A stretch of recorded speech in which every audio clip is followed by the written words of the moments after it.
В эфире БСТ, передача интервью, студии Тимур Давлетов. Здравствуйте. Сегодня у нас в гостях фермер-предприниматель из Шаранского района Олег Николаевич Дмитриев. Олег, я вас приветствую.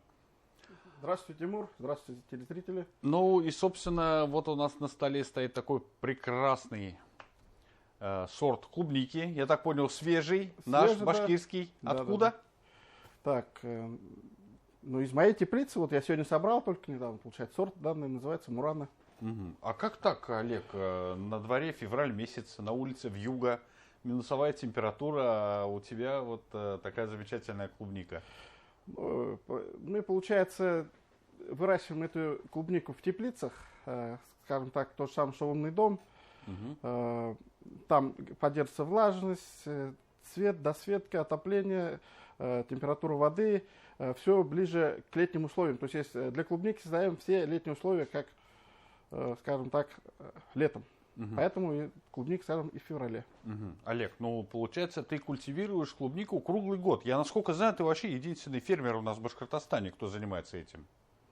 Да, мы культивируем клубнику круглый год. И я, да, являюсь единственным, кто занимается в Башкирии круглый год выращиванием клубники. Угу. Скажи, а вообще, насколько сложно, насколько трудно, насколько емко, вот тяжело ли вообще выращивать-то? Ну, какие-то нюансов, наверное, там целая куча. Да, нюансов куча, получается, так как клубника требует, значит, определенную влажность, определенную температуру, определенное освещение, то есть все ближе к летним условиям. И если трудности не бояться, то все возможно. И я хочу, чтобы наши жители республики ели экологически чистую и недоставленную клубнику. Ага, местную самое главное. Местную, да. Вот, к сожалению, камера не передает всех ароматов, но и вот даже находясь в нескольких метрах от нее, я прям чувствую аромат вот этот, как летом пахнет клубника. За счет чего это удается? Она не пичкана химией, получается, да? Да, у нас полностью биологический, скажем так, способ выращивания. У нас летают шмели, там используется практически биологический подход. Угу. И все условия, как, скажем так, летние, все в теплице это все создается. И, соответственно, и получается такой запах, аромат и вкус ближе к летнему. Угу. Ну и красивая на вид, я вот смотрю. Просто в магазинах нередко сталкивался сам, что приходишь, на вид вроде такая зрелая, вкусная, а пробуешь, какое-то дерево. Да. С чем это связано? Это связано с тем, что зарубежные ягоды из-за длительной логистики, скажем так, используют различные способы, чтобы сохранить ягоду. Угу. Наша же ягода не больше 3-5 дней хранится. И, соответственно, настоящая ягода, она и будет пахнуть. То есть, в отличие от зарубежной, скажем так, которая продается в магазинах, настоящая ягода, живая ягода, она долго не хранится. Поэтому вот это все и запах, он здесь так и передается. Олег, скажи, пожалуйста, а вообще как давно ты начал культивировать клубнику именно тоже в зимний период? И помнишь ли ты свою первую ягоду, выращенную именно зимой? Да, конечно, помню. Это была моя самая вкусная, самая сладкая ягода. То есть я ее не забуду никогда. И она мне очень большим трудом досталась. И после этого у меня появилось желание заниматься и дальше выращивать эту ягоду.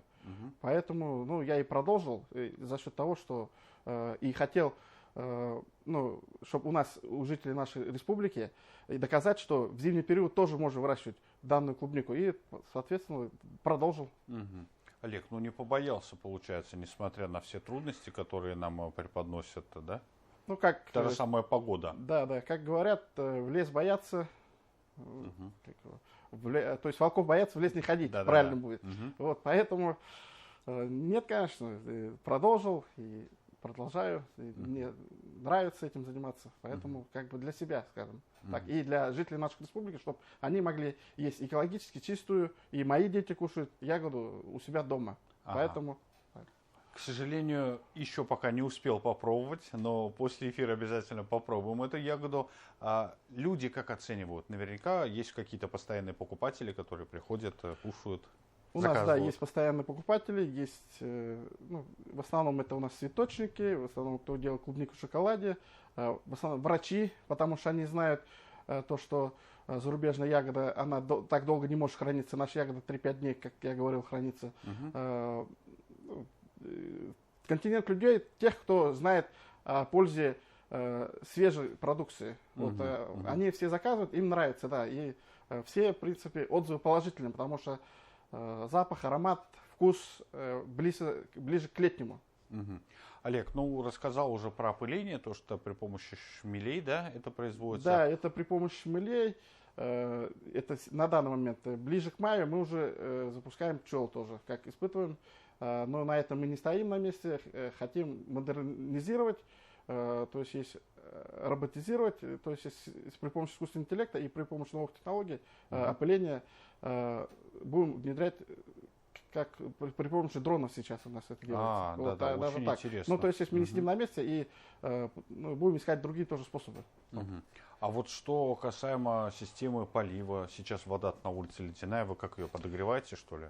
Да, у нас получается скважина, проходит через, скажем так, бочку наполняется, нагревается от 18 до 20 градусов, потом через систему полива, там водоподготовка называется, все подается точечно под каждое растение, определенным питанием. Мгм. Вот. Мгм.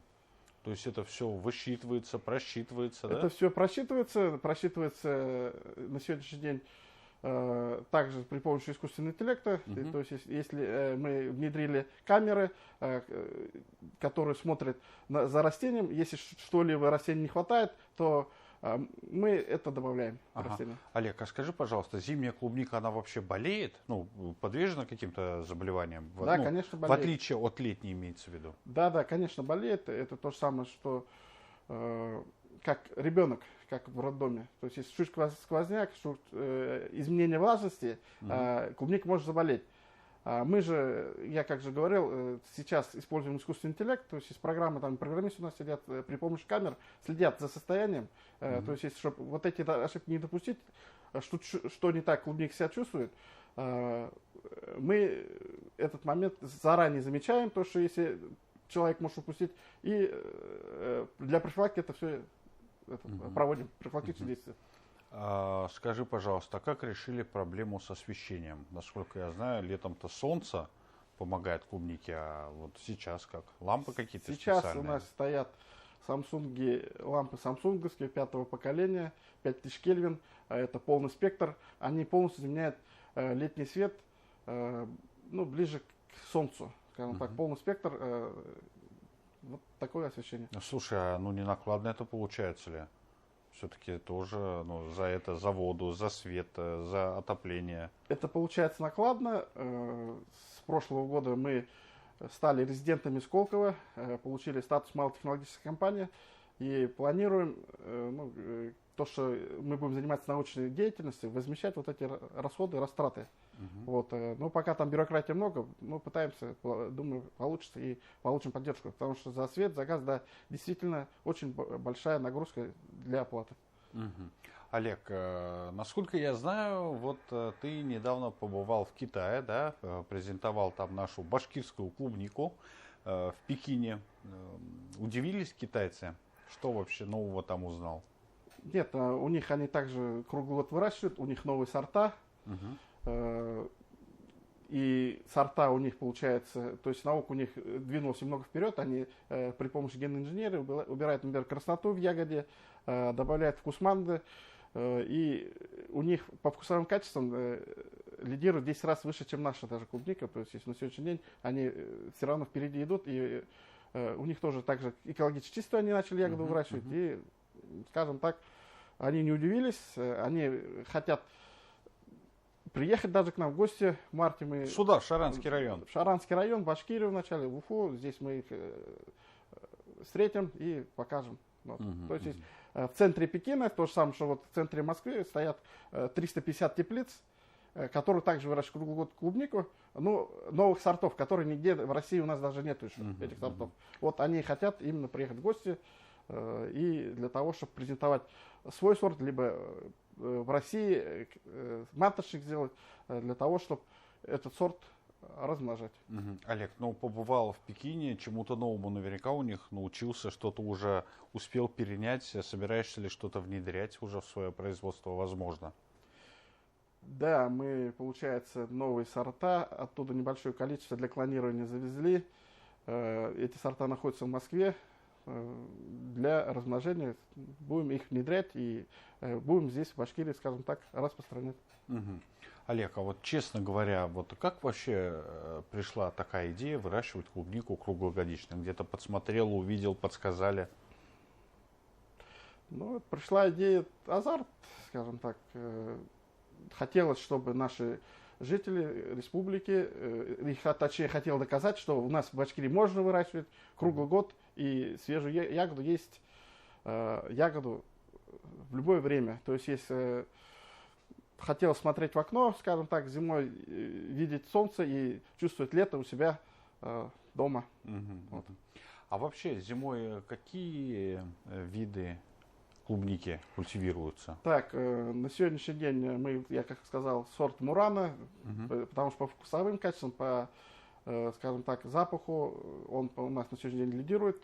Также у нас сорт культивируется Петра Брина, они по урожайности больше, но по вкусовым не так более слаще. Потом у нас Кабрила тоже по вкусовым качествам мы попробовали, тоже у нас не совсем устроило.